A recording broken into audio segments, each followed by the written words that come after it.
लोक सेवा आयोगले लिने शाखा अधिकृत परीक्षाको शासन प्रणाली अन्तर्गत 1.5 नेपालको शासन प्रणालीको विषयमा आज हामी छलफल गर्न गइराखेका छौं।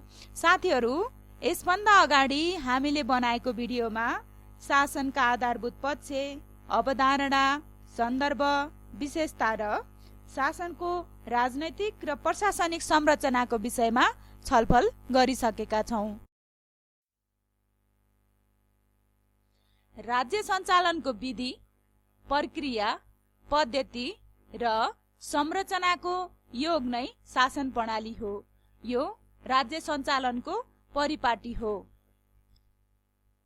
नेपालको शासन प्रणालीलाई खास गरेर दुई भागमा बाँडेर हेर्न सकिन्छ।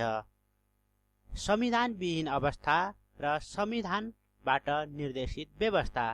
हामीले इतिहासमा पढ्ने गर्छौं, गोपाल वंश, महिषपाल वंश, किरात वंश, लिच्छवी वंश, मल्ल वंश र एकीकरण पछाडिको जाहानिया राणा शासनसम्म आउँदाखेरि एक प्रकारले हुकुमी शासनको अवस्था थियो। राजाले जे बोल्थे त्यो नै, राजाले जस्तो चाहन्थे त्यो नै शासन प्रणालीको आधार हुन्थ्यो। त्यसबाहेक विभिन्न धर्मग्रन्थहरूले पनि शासन संरचनालाई गाइड गरिरहेको हुन्थ्यो। 2004 सालमा नेपाल सरकार वैधानिक कानुन भनेर नेपालमा पहिलो पटक संविधान जारी भयो। तर उक्त संविधान कार्यान्वयन हुन नपाउँदै नेपालमा प्रजातान्त्रिक आन्दोलनको सुरुवात भयो र 2007 सालमा प्रजातन्त्रको स्थापना भयो।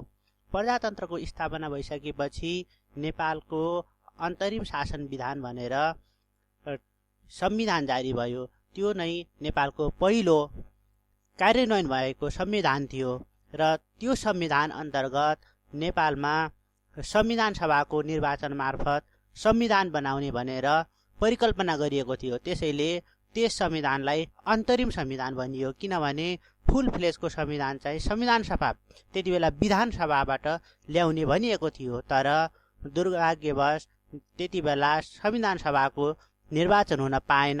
तर 2015 सालमा नेपाल अधिराज्यको संविधान 2015 जारी भयो र त्यस अन्तर्गत पहिलो पटक नेपालमा चुनाव भयो र जननिर्वाचित सरकारको स्थापना भयो। उक्त सरकारले पुग नपुग 1 वर्ष कार्य गर्न पाएको थिएन।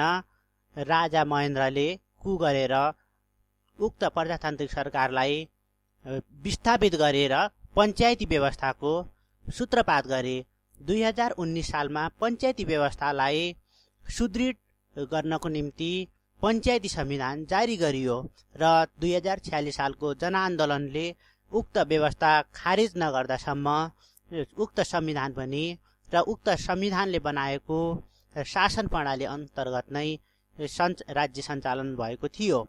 र 2047 सालमा नेपाल अधिराज्यको संविधान 2047ले संसदीय राजतन्त्र र बहुदलीय प्रजातन्त्रमा आधारित शासन प्रणालीलाई स्थापना गर्यो र ज्ञानेन्द्रको कु पश्चात कोमामा गएको संविधानलाई 62-63 को जनआन्दोलनपछि पूर्णतः विस्थापित गर्दै नेपालमा अन्तरिम संविधान जारी भयो भने राजतन्त्रको पनि समूल नष्ट हुन पुग्यो। 2065 साल जेठ 15 गते त्यसको विधिवत रूपमा घोषणा गरियो र अहिले 2072 सालमा नेपालको संविधान सभा मार्फत जनताले नेपालको संविधान जारी गरेका छन् र नेपालको संविधानले संघीय लोकतान्त्रिक गणतन्त्रको शासन प्रणाली प्रदान गरेको छ।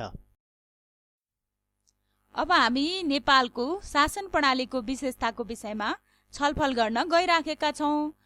नेपालको शासन प्रणालीको विशेषता भन्नु, संविधानवादको विशेषता, नेपालको संविधानको विशेषता, लोकतन्त्रको विशेषता भन्ने कुरा सब मिल्दोजुल्दो कुराहरू आउँछन्। जस्तै संघीय लोकतान्त्रिक गणतन्त्र, धर्मनिरपेक्षता, समाजवाद उन्मुख राज्य, वंशज, सम्मानार्थ र अङ्गीकृत नागरिकता बाहेक गैर आवासीय नेपाली नागरिकताको व्यवस्था, नागरिक सर्वोच्चता, विधिको शासन र स्वतन्त्र न्यायपालिका, बालिक मताधिकार र आवधिक निर्वाचन, शक्ति पृथकीकरण तथा नियन्त्रण र सन्तुलन। हाम्रो संविधानमै मौलिक हक र मानव अधिकारको रक्षाको व्यवस्था गरेको छ। त्यसै गरी नेपालमा पूर्ण प्रेस स्वतन्त्रताको बहाली भएको छ। बहुपक्षीय सम्बन्ध भनेर भनेको निजी क्षेत्र, सरकार बाहिरको क्षेत्र र सरकारको देश निर्माणमा, राज्य निर्माणमा बहुपक्षीय सम्बन्ध रहेको छ। समानुपातिक, समावेशी प्रतिनिधित्व र आरक्षणको व्यवस्था छ। त्यसै गरी सामाजिक न्याय र समानताको कुराहरू उठेका छन्। यो चाहिँ नेपाल शासन प्रणालीको मौलिक विशेषता बन्न पुगेको छ। त्यसै गरी हाम्रो शासन प्रणाली संविधानवादमा आधारित छ, बहुदलमा आधारित सुधारिएको संसदीय व्यवस्था भनेर भनेको पहिला पनि संसदीय व्यवस्था थियो, तर छिटो छिटो संसदले सरकार बनाउनु र ढाल्ने धेरै खेलहरू भइसकेपछि निश्चित समयसम्म अविश्वासको प्रस्ताव लिन नपाइने जस्ता नयाँ व्यवस्थाहरू गरेर हामीले सुधारिएको व्यवस्था अँगालेका छौँ। त्यसै गरी समाजवाद र उदारवादको मिश्रणको रूपमा मिश्रित अर्थव्यवस्था हाम्रो शासन प्रणालीको विशेषता बन्न पुगेको छ। नेपालको शासन प्रणालीको चुनौतीहरू के छ त एकचोटि तपाईँले सम्झिनुहोस् त। हामीले संविधान कार्यान्वयन गर्दै गर्दा, राज्य सञ्चालन गर्दै गर्दा के कस्तो चुनौतीहरू आइपुग्छ, ती कुरा नै चुनौतीहरू हुन्। जस्तै संघीयताको प्रभावकारी कार्यान्वयन, यो हाम्रो एउटा चुनौतीको विषयमा रहेको छ। त्यस्तै तीव्र आर्थिक वृद्धि र आर्थिक विकासको कुरा, सुशासनको प्रत्याभूति हुने कुरा, जातीयता र क्षेत्रीयतावादको कुरा, अनावश्यक संरचना निर्माणको होडबाजी जो अझ स्थानीय तहमा यसको बढ्दो विकृतिहरू देखिएको छ।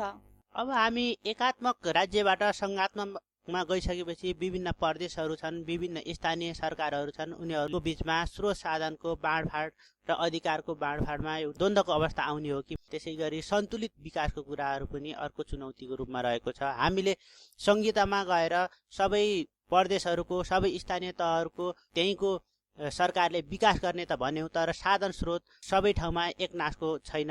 राजस्व कोही ठाउँमा धेरै उठ्छ, कोही ठाउँमा कम उठ्छ। त्यसले गर्दाखेरि सन्तुलित विकास अझ भद्रुगल हुने हो कि भन्ने चुनौतीको रूपमा रहेको छ। त्यसै गरी वितरणमुखी कार्यक्रम, हाम्रो कार्यक्रमहरू निर्माण गर्दाखेरि, योजनाहरू निर्माण गर्दाखेरि लङ टर्म सोच्ने भन्दा पनि 5 वर्षको चुनावी कार्यकाल र निर्वाचनलाई मध्यनजर गरेर कनिका छर्ने प्रवृत्ति बढी भएको छ। त्यसले गर्दाखेरि दिगो विकास हुन नसकिरहेको अवस्था छ।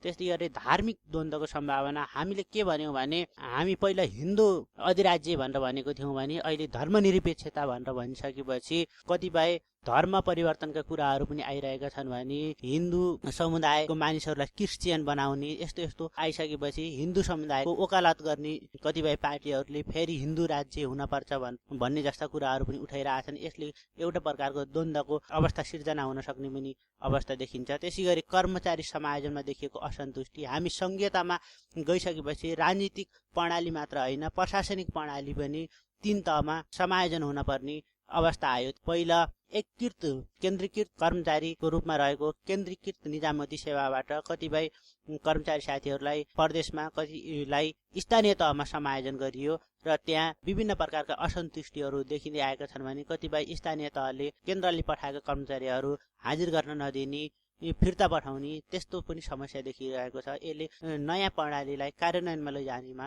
समस्या देखिन सक्छ र यी चुनौतीहरूलाई सामना गर्ने र चुनौतीलाई अवसरमा बदल्नु नै यो सुझावको रूपमा हामीले लेख्न सक्छौँ। जस्तो संघीयताको प्रभावकारी कार्यान्वयन हुनुपर्ने, तीव्र आर्थिक वृद्धि र आर्थिक विकास हुनुपर्ने, सुशासनको प्रत्याभूति हुनुपर्ने, जातीय क्षेत्रीयतावादलाई न्यूनीकरण गर्नुपर्ने, अनावश्यक संरचना निर्माण गर्न नहुने, स्रोत साधन बाँडफाँडमा एउटा सामञ्जस्यता कायम हुनुपर्ने, सन्तुलित विकास गर्नुपर्ने, वितरणमुखी कार्यक्रम ल्याउन नहुने, धार्मिक द्वन्द्वको अवस्था सिर्जना हुन दिन नहुने, कर्मचारी समायोजनमा देखिएको असन्तुष्टि सम्बोधन गर्नुपर्ने भनेर तपाईँहरू लेख्न सक्नुहुन्छ।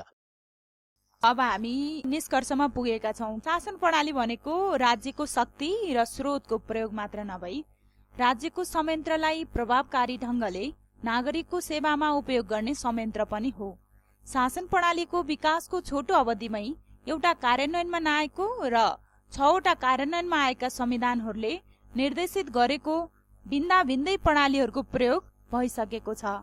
संविधान सभाको लोकतान्त्रिक अभ्यासबाट निर्माण भएको पछिल्लो संविधान नेपालको संविधानले देशको शासन प्रणालीलाई अनुमानयोग्य, पारदर्शी, उत्तरदायी, क्रियाशील, नैतिकता एवं सदाचारितामूलक, नागरिक केन्द्रित र संविधानवादमा आधारित बनाउनेतर्फ निर्देशन गरेको पाइन्छ। र अन्तमा हाम्रो च्यानल सब्स्क्राइब गर्न चाहिँ नभुल्नुहोला र तपाईँले कमेन्ट गरेर छलफलमा पनि भाग लिन सक्नुहुन्छ र कुनै सल्लाह सुझाव छन् भने पनि लेखेर सेन्ड गर्न सक्नुहुन्छ। हस्त, धन्यवाद, नमस्कार। नमस्कार।